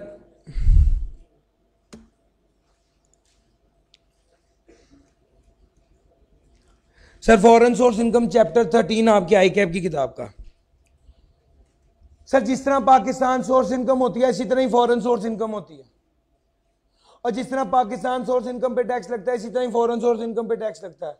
और जिस तरह पाकिस्तान सोर्स इनकम के हेड्स ऑफ इनकम होते हैं, salary, property, business, capital gain, other source, इसी तरह ही फॉरेन सोर्स इनकम में भी होते हैं। डन हो गया भाई? असल में सारे ही पेज पलट रहे हैं, जल्दी से पेज पलट लीजिए, एक मुकाम तक पहुंच जाए, फिर उसके बाद आगे चलें। अच्छा जनाब, पाकिस्तान, आपको पता है रेजिडेंट पर्सन की पाकिस्तान सोर्स इनकम और फॉरेन सोर्स इनकम दोनों टैक्सेबल इन पाकिस्तान होती है, जबकि नॉन रेजिडेंट पर्सन की foreign source income taxable in Pakistan नहीं होती। अब एक सवाल है असल में जिसके जवाब में ये वाला चैप्टर है, और वो सवाल ये है कि सर एक बंदा पाकिस्तानी है, उसको बाहर से भी पैसा आता है और यहां से भी वो पैसा कमाता है। अब अगर वो बंदा बाहर से पैसा आता है और वो बाहर से टैक्स कटता है और फिर यहां पर भी दोबारा टैक्स लगता है, तो टैक्स तो बहुत ज्यादा लग जाएगा। मुझे 10 लाख रुपया मैंने फॉरेन असाइनमेंट पे फॉर एग्जांपल कमाया, तो पहले 3.5 लाख उन्होंने काट लिया, फिर उसके बाद जब वो मेरी इनकम में शामिल हुआ तो 2.5 लाख इन्होंने काट लिया, तो 10 लाख में से मुझे क्या बचा, 4 लाख। मैं कहा यार मैंने काम ही नहीं करना। ठीक है ना सर? 10, आप गौर करें, 2 बार टैक्स लगेगा तो क्या बनेगा सर? इसका एक जवाब है, इसका जवाब दिया टैक्स वालों ने। उन्होंने कहा है जितना टैक्स आपने वहां पे किया और जितना टैक्स आपका यहां पे बनता है, इन दोनों में से जो लोअर होगा ना उतना आपको टैक्स क्रेडिट मिल जाएगा। जितना टैक्स क्रेडिट आपने वहां पे किया और जितना टैक्स आपका यहां पर बना है उस इनकम पर, इन दोनों में से जो लोअर होगा ना उसके बराबर आपका टैक्स क्रेडिट आपको मिल जाएगा। आप परेशान ना हो। सर जी इसको ऐसे एक्सप्लेन करते हैं,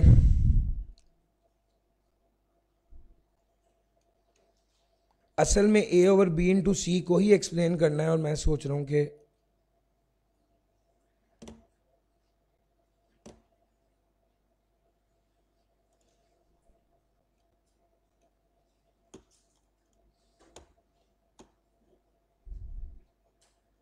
कट कर क्या होगा।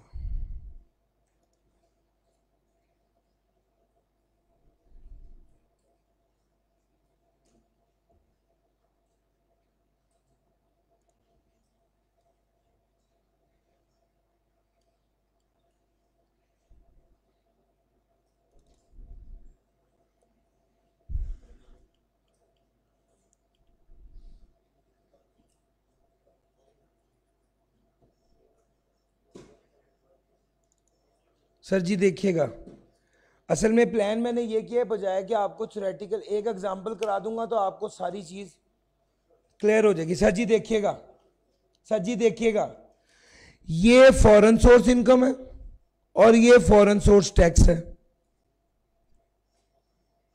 फिर उसके बाद ये इनकम फ्रॉम अदर सोर्स है फॉरेन सोर्स की और ये टैक्स है। पाकिस्तान सोर्स इनकम एक 7 लाख है और एक ये 6 लाख है, ये लिखा हुआ। वो कहता है टैक्सेबिलिटी बताएं, आपको करना ही होता है सबसे पहले आप पाकिस्तान सोर्स इनकम कैलकुलेट करते हैं। यहां पर लिखेंगे इनकम फ्रॉम बिजनेस और फिर लिखेंगे income from salary.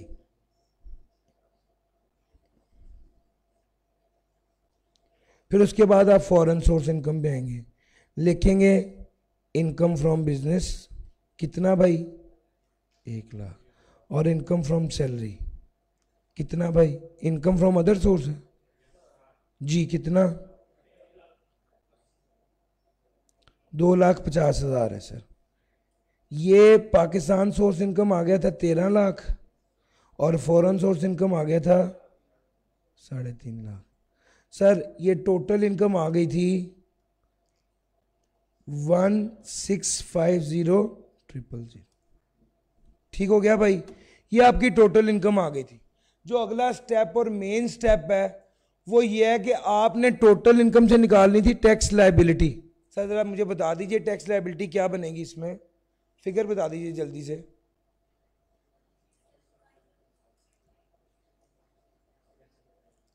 $1,375,000 sir ji tax liability आ गई। टैक्स क्रेडिट आपको कैलकुलेट करना मैंने सिखाना है बस। सर टैक्स क्रेडिट कैलकुलेट होता है, वो कहते हैं एक्चुअल कितना आपने एक्चुअल कितना पे किया। फॉर एग्जांपल मैं सबसे पहले इसका टैक्स क्रेडिट कैलकुलेट कर रहा हूं। एक्चुअल कितना पे किया 10,000, एक्चुअल 10,000 पे किया। आपने इस 1 लाख पे टैक्स दिया कितना पाकिस्तान में या बनता कितना है, वो एवरेज रेट होता है। What is A sir tax liability कितनी बन रही है 1,375,000। What is B taxable income कितनी है, टैक्सेबल इनकम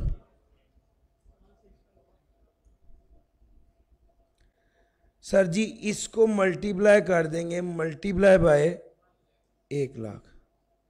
सर जी इसको सिंपल मैथ के तरीके से भी कर सकते हैं कि अगर 3.5 लाख रुपए 1,37,500 रुपए का टैक्स मैंने 16,50,000 की इनकम पे दिया है तो 1 लाख पे कितना टैक्स दिया होगा। हमने यही कंपेयर करना है ना, यहां पे टैक्स कितना लगा और बाहर कितना पे किया, इन दोनों में से जो लोअर होगा उसका टैक्स क्रेडिट मिल जाएगा। सर जी बताइएगा क्या अमाउंट आ रही है 8333। सर कौन सा कम है, जितना कम है उसको क्या कर देंगे लेस कर। सर जी ये असल कॉन्सेप्ट है। सर यहां पर कितना टैक्स बनता है और बाहर कितना पे किया, मैंने यही कैलकुलेट किया। एक्चुअल ये पे किया है बाहर और यहां पर कितना बनता है ये कैलकुलेट कर लिया। इन दोनों में से जो लोअर होगा उसका टैक्स क्रेडिट ले लेंगे। बस ये असल क्रक्स है और ये कॉन्सेप्ट है। सर जी अगर अलहदा अलहदा इनकम होगी और अलहदा अलहदा टैक्स होंगे तो आपको भी हर बार अलहदा अलहदा कैलकुलेट करना पड़ेगा। क्या पता एक बार कौन सी अमाउंट लोअर हो, कभी कोई अमाउंट लोअर हो सकती, कभी कोई, यानी एक केस में शायद ये वाली लोअर हो, दूसरे केस में नीचे वाली लोअर हो, यानी एक केस में जो बाहर पे किया है वो वाली अमाउंट लोअर हो और दूसरे केस में जो पाकिस्तान में पे किया है वो वाली अमाउंट लोअर हो। तो आपको जितना टैक्स क्रेडिट दिए होंगे, जितनी टैक्स पे किए होंगे, उतने हेड्स के लिए आपको जो है वो करना पड़ेगा। सर एक बात और भी याद रखिएगा, आप हमेशा टैक्स क्रेडिट तब कैलकुलेट करते हैं जब आपकी इनकम टैक्सेबल इनकम में शामिल होती। अगर आपका ये income from business foreign source क्या है, ये टैक्सेबल इनकम में शामिल है, यस। अगर ये टैक्सेबल इनकम में शामिल नहीं होगी तो इस पे टैक्स क्रेडिट नहीं मिलेगा। अगर टैक्सेबल इनकम में शामिल नहीं होगी तो इस पे टैक्स क्रेडिट नहीं मिलेगा। सर ये सारी बातें थी जो मैंने आपसे इसके हवाले से बता दी। सर एक चीज, सर वो कहता है इनकम फ्रॉम बिजनेस के अंदर दो हैं, स्पेकुलेटिव और नॉन स्पेकुलेटिव। वो कहता है जब फॉरेन सोर्स इनकम की कैलकुलेशन करें ना तो स्पेकुलेटिव और नॉन स्पेकुलेटिव को अलहदा अलहदा डील करें, अलहदा अलहदा हेड तस्वुर करें। इसको इनकम, यानी मिसाल के तौर पे आपके पास फॉरेन स्पेकुलेशन बिजनेस भी आ गया, फॉरेन नॉन स्पेकुलेशन भी आ गया, इसको टोटल करके इसका टैक्स क्रेडिट लेंगे नहीं। स्पेकुलेशन का अलहदा टैक्स क्रेडिट कैलकुलेट करें, नॉन स्पेकुलेशन का अलहदा टैक्स क्रेडिट कैलकुलेट करें। सर ये डिस्कशन थी चैप्टर 13 की जो मैंने आपसे कर दी। बस एक चीज और रह गई है आखिरी, और वो है फॉरेन टैक्स लॉसेस। सर ये भी असल में आपके साथ डिस्कस हो गया। फॉरेन टैक्स लॉसेस का मतलब समझते हैं, बाहर के मुल्क से इनकम की बजाय क्या आ गया है? सर वो लॉस पाकिस्तान सोर्स इनकम के साथ एडजस्ट हो सकता है? नहीं हो सकता। फॉरेन लॉस फॉरेन इनकम के साथ एडजस्ट हो सकता है? सर उसी हेड के साथ होगा। अगर बिजनेस का लॉस होगा तो बिजनेस की इनकम के साथ एडजस्ट होगा। Foreign business loss foreign business income के साथ एडजस्ट होगा। Foreign business loss capital gain foreign capital gain के साथ एडजस्ट नहीं होगा। जिस हेड का लॉस होता है उसी हेड के साथ एडजस्ट होता है, और अगर एडजस्ट ना हो पाए तो 6 साल के लिए कैरेट फॉरवर्ड हो जाता है। सर एक सवाल है आपके पास, मेरीन वाला सवाल है, नोट कर लीजिए, वो जरूर कीजिएगा। वो करेंगे तो सारे कॉन्सेप्ट ही आपके तैयार हो जाएंगे एक ही सवाल में। मेरा ख्याल है स्प्रिंग 2016 में आया हुआ है, आई कैप के पास पेपर का सवाल है, वो बहुत अच्छा सवाल है, वो जरूर कीजिएगा। नहीं वो तो मेरी किताब में, अटेम्प्ट बताइएगा। ऑटम 16 है, मेहरीन वाला सवाल है। सर ये बड़ा अच्छा सवाल है, ये कीजिएगा। आपको एक बात और बतानी है मुझे, सर फॉरेन का एक हेड का लॉस दूसरे हेड की इनकम के साथ एडजस्ट, फॉरेन की दूसरे हेड की इनकम के साथ एडजस्ट नहीं हो सकता। ये बात समझ आ गई? सर एक और बात इसी सवाल में है बड़ी कमाल, और income from other source carried forward हुआ है। Sir foreign income from other source में लॉस आ जाए तो कैरेड फॉरवर्ड हो सकता है? Yes. Pakistan income from other source में लॉस आ जाए तो क्या सवाल नहीं पैदा होता? सर वो तो income from other source carried forward नहीं होता, लेकिन foreign income from other source हो तो इसका लॉस कैरेड फॉरवर्ड भी हो सकता है। सर मैंने सारी मेजर बातें चैप्टर 13 की आपके साथ कर दी। अच्छा जनाब, चैप्टर नंबर 12,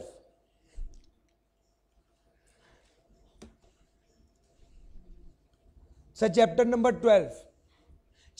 12 में 3 बुनियादी कॉन्सेप्ट हैं इंडिविजुअल के हवाले से। सबसे पहले अगर कोई इंडिविजुअल फोत हो जाए, उसने पैसे कमाए और फोत हो गया, अब उसका टैक्स जमा कराएगा जी, उसका लीगल रिप्रेजेंटेटिव जमा कराएगा। वो पैसे कमा रहा था, टैक्स वाले उस पर केस करने लगे थे तो फौत हो गया, वही वाला केस उसके लीगल रिप्रेजेंटेटिव के खिलाफ ऐसे ही किया जा सकता है जैसे वो भी जिंदा है। वो पैसे कमाए और उस पर केस चल रहा था एफबीआर वालों की तरफ से कि वो फौत हो गया, तो ये केस कंटिन्यू होगा और ऐसे चलेगा जैसे वो बंदा कभी फौत ही नहीं हुआ था उसके लीगल रिप्रेजेंटेटिव के अगेंस्ट। सर याद रखिएगा सबसे इंपॉर्टेंट बात, लीगल रिप्रेजेंटेटिव उसकी जायदाद की हद तक ही जिम्मेदार होता है। एक बंदे ने एफबीआई वालों का टैक्स देना है 25 लाख का, उसकी कुल जायदाद जो छोड़ के गया वो 20 लाख है, तो उसका लीगल रिप्रेजेंटेटिव 20 लाख जमा कराएगा अपनी जेब से, बाकी पैसे जमा नहीं कराएगा। सर जी डिसीज इंडिविजुअल में ये बात है। ऑथर कोई भी बंदा जो काम करता है और कोई आर्टिस्टिक या लिटरेरी वर्क जो है वो कंप्लीट करता है और उसे 24 माह से ज्यादा का टाइम हो जाता है, फिर उसके बाद वो बेचता है तो उसे इकट्ठी अमाउंट मिलती है। सर इस टैक्स पेयर के पास ये ऑप्शन होती है, इस टैक्स पेयर के पास ये ऑप्शन थी, वो चाहे तो इसको इस इनकम को 3 सालों पे तकसीम करके टैक्स कर ले। यानी मिसाल के तौर पे एक बुक है 36 माह में बनाई है, 40 लाख की वो किताब बिक गई है, तो अब 40 लाख पूरे के पूरे पे एकदम टैक्स लगेगा तो वो तो बहुत ज्यादा टैक्स होगा। तो उसने क्या किया, उसने ऑप्शन दे दी कि भाई तुमने 3 साल मेहनत की, इसको डिवाइड बाय 3 करो, 4 साल मेहनत की, 5 साल की, करना डिवाइड बाय 3 है, 24 माह से ज्यादा जितना अरसा भी लगा है उसको बनाने में, तो डिवाइड बाय 3 करके 3 सालों पे उसको तकसीम करके टैक्स कर दो। अगर माइनर की इनकम हो, अगर माइनर को इनकम कमा रहा है तो वो इनकम उसके पेरेंट की इनकम में शामिल हो जाएगी। यानी एक बच्चा है, उसकी उम्र 14 साल है, वो 10 लाख रुपए महीने का कमाता है। आप सीए, अच्छा सुनिएगा, वो 10 लाख महीने का कमाता है। अब ये 10 लाख रुपया उसकी वालदा या वालिद जिसकी इनकम ज्यादा है उसकी इनकम में शामिल हो जाएगा और टैक्स लगेगा उसकी इनकम में शामिल होके। ये income of minor child.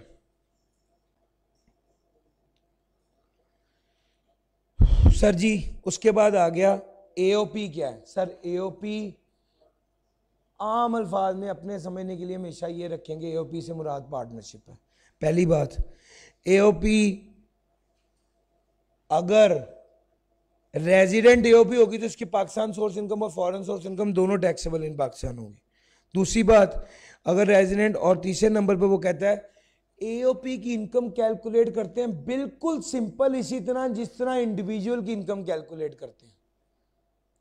AOP की इनकम बिल्कुल इंडिविजुअल की इनकम की तरह कैलकुलेट करते हैं और उसमें सिर्फ एओपी के हवाले से 4 बातें काम की हैं। पहली बात, अगर एओपी ने अपने पार्टनर को कोई प्रॉफिट, ब्रोकरेज, कमीशन, सैलरी दी हुई है तो याद रखिएगा वो इनकम में से माइनस करने की इजाजत नहीं होती बल्कि ऐड बैक हो जाती है। सर याद है नॉट अलाउड एज डिडक्शन कल पढ़ाया था सर? एओपी के नॉट अलाउड एज डिडक्शन वो सारे तो हैं जो आपने कल पढ़े हैं चैप्टर 7-8 में, उसके अलावा ये भी हैं। यानी अगर पार्टनर को सैलरी दी है, ये वहां पर भी पढ़ाया था और यहां पर भी है, तो ये अलाउड एज, पार्टनर को सैलरी दी है तो अलाउड एज डिडक्शन नहीं होगी बल्कि ये ऐड बैक कर देंगे। Sir for the purpose of rate profit before tax की फिगर यूज करेंगे। जरा मैं आपको ये वाली पॉइंट बता ही दूं। सर जी एक सवाल करते हैं छोटा सा। इस सवाल को करने से मकसद ये कि मैं आपको कॉन्सेप्ट बता पाऊं कि एओपी की इनकम बिल्कुल सिंपल होती है। सर ये देखिएगा, 2 बंदे हैं, एक ए है और एक बी है। ए की इनकम कितनी है? ए बी की टोटल इनकम कितनी है? एओपी की 6 लाख रुपए। सर ए की कितनी शेयरिंग है? 2/5। बी की कितनी शेयरिंग है? 3/5। जी बताइएगा ए को कितना मिलेगा और बी को कितना मिलेगा? 240 ए को मिलेगा, 360 बी को मिलेगा। अच्छा जी, ये एओपी की इनकम थी और इससे हमने क्या कर लिया, ए और बी को इंडिविजुअली देख लिया। अच्छा अब जरा अगली बात सुनिएगा। सवाल जो असल सवाल है वो ये तो है, एओपी की इनकम कैलकुलेट करना तो मुश्किल ही नहीं है, वो बिल्कुल किस तरीके से हो जाती है, जो तरीका हमने इंडिविजुअल वाला बताया उसको वैसे ही कैलकुलेट करें, वही वाले रूल अप्लाई करें, उसी तरह ही टैक्सेबल इनकम निकालें और टैक्सेबल इनकम के बाद टैक्स लायबिलिटी में वही इंडिविजुअल एओपी कंपनी, एओपी पर कौन सा रेट लगता है? नॉन सैलरीड वाला रेट लगता है, रेट निकालेंगे, एओपी की लायबिलिटी आ जाएगी, उसमें कोई दिक्कत है ही नहीं। सर सिर्फ एक की पॉइंट है समझने वाला। सर जब एक इंडिविजुअल मिस्टर ए है, इसको जो एओपी से शेयर ऑफ प्रॉफिट मिला, एओपी से जो इसको शेयर ऑफ प्रॉफिट मिलेगा ना, याद रखिएगा ये एग्जेम्प्ट होगा, इस पर टैक्स नहीं लगेगा। मिस्टर ए के लिए शेयर ऑफ प्रॉफिट जो एओपी का जो हिस्सा मिलेगा इसको, इस पर टैक्स नहीं लगेगा। क्यों सर? एओपी खुद जिम्मेदार है टैक्स जमा कराने के लिए। एओपी इसको 2,40,000 थोड़ी देगी। एओपी टैक्स कटने के बाद जो अमाउंट आएगी वो देगी। ठीक हो गया। लेकिन सर इसका मतलब है कि मिस्टर ए को जो शेयर ऑफ एओपी मिलेगा वो एग्जाम्प्ट है, वो टैक्सेबल नहीं है, उस पर टैक्स नहीं लगेगा। लेकिन अगर इसके अलावा भी मिस्टर ए की कोई और इनकम है, क्या इनकम है? 5 लाख इनकम है। ज़कात कितनी है? 20,000। सर टैक्सेबल इनकम कितनी हो गई? 4,80,000। अगर मिस्टर ए की इसके अलावा भी इनकम है तो उस इनकम में शेयर ऑफ एओपी कितना बना भाई? 2,40,000 ये ऐड कर देंगे। अब गौर से देखना, इस इनकम पर जो share of AOP mister A को मिला है इस पर टैक्स नहीं लगना, ये एग्जाम्प्ट है। लेकिन ये ऐड होती है फॉर रेट पर्पसेस। इसका क्या मतलब है? इसका मतलब ये है 480 जो है ये टैक्सेबल इनकम थी, शेयर ऑफ एओपी ऐड कर दिया। सर टोटल इनकम कैलकुलेट कर लो फॉर रेट पर्पस जी, 7,20,000 total income for rate purpose आ गया। Tax liability for rate purposes जी 22,000। एक्चुअल टैक्स लायबिलिटी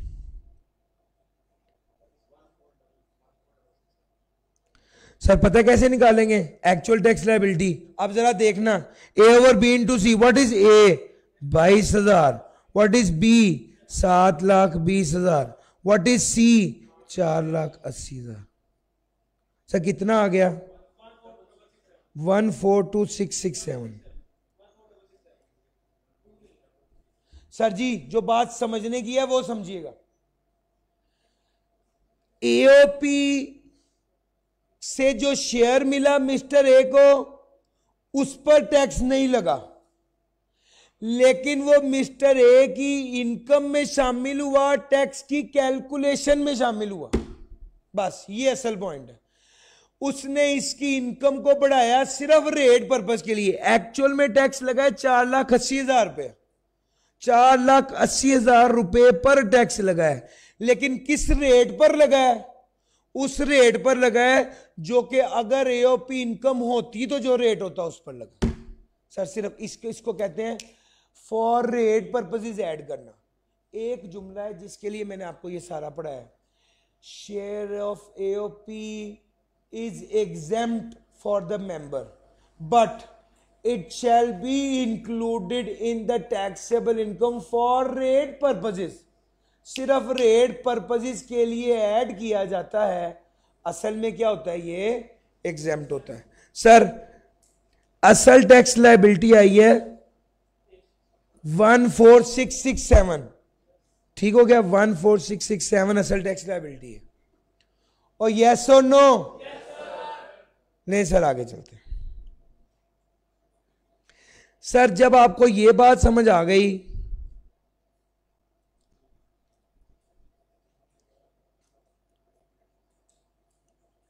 तो ये वाला पैरा पढ़िए।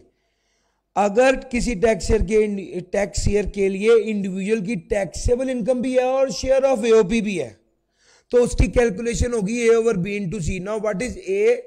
Tax liability for rate purpose. What is B? Taxable income for rate purpose. What is C? Taxable income. ये rate apply करेंगे। और मैंने इसीलिए आपको ये पढ़ाने की बजाय एक छोटी सी एग्जांपल करा दी जो कि न्यूमेरिकली आपको ज्यादा बेहतर अंडरस्टैंडिंग दे पाएगी इंशाल्लाह।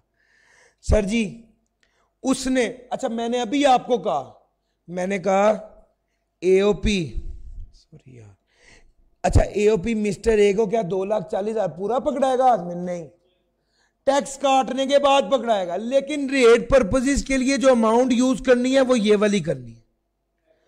प्रॉफिट बिफोर टैक्स वाली वैल्यू यूज करनी है, प्रॉफिट आफ्टर टैक्स वाली वैल्यू यूज नहीं करनी। सर ये बात मैं अपनी तरफ से नहीं कह रहा, ये बात इसने कही है, यहां पर आई कैप में लिखी हुई है। FBR has clarified that it is the profit before tax of AOP that will be included in the taxable income of its member for rate purposes. Sir ये बात, share of loss from AOP अगर loss आ जाए, AOP का loss, सारे rule वही apply होंगे जो individual के होते हैं।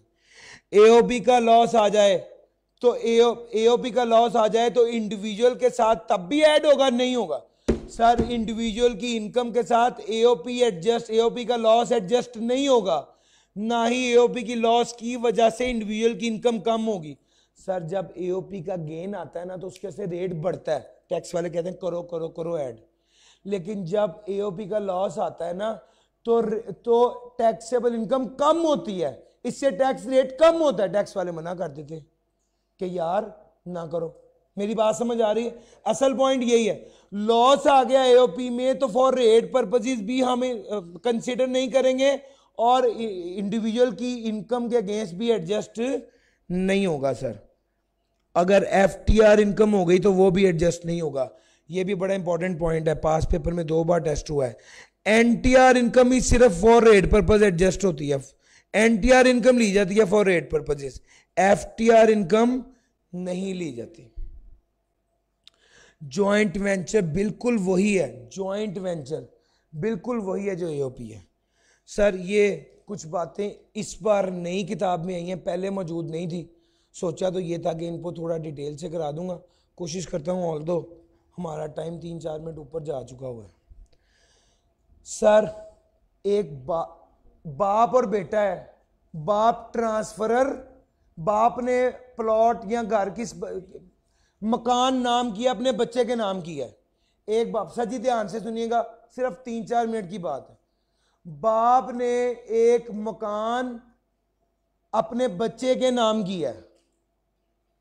सवाल ये पैदा होता है कि अब इस केस में जो मकान से किराया मिल रहा है वो बाप की टैक्सेबल इनकम में शामिल होगा या बच्चे की टैक्सेबल इनकम में शामिल होगा? जी इसका जवाब सुनिए, इसका जवाब इतना सीधा नहीं है।